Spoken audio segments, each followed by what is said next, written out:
Көптү көрдüm, сендей жерди көрбөдүм. Көпкө көндүм, бөтөн элге көнбөдүм. Комузумдун күйүүсүн күндө сагынып, кайтып сага ата журтум жөнөдүм. Шаркыраган суунун үнүн сагындым, шаңшып учкан бүркүт сымал талпындым. Шаңкылдаган күлкүсүнө элимдин, шамалга да ала кетти жалындым. Ушул кыргыз жерим сенден такыр чыкпайын, кыргыз элим сенден карыш жылбайын. Кандай жашап, кандай өмүр сүрсөм да, кандай иштегенде жумуш кылбайын. Бул өзүң берилген ант экен да. Бул азыр ушуну окуп атып эле, как говорится, кому кроме слезы на рай. 2 күн болду көрбөй калдым.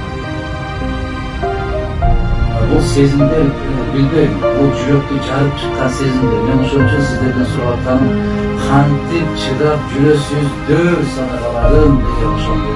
Кантип силерди эмне байлап турат да, кайсы чынжыр кармап турат. Мен ошол шамал, ушу Кыргызстан тарапка шамал уруп баштаганда айттым да, шамалга мен ала кет деп жалынам да.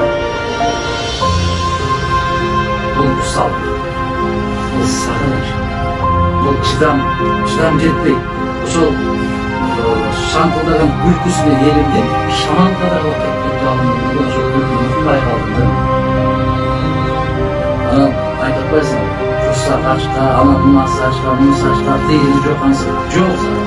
Көкүрөгүң ток болсо, анан жегениң аш болот.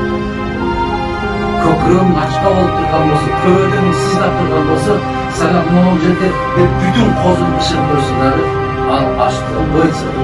Бул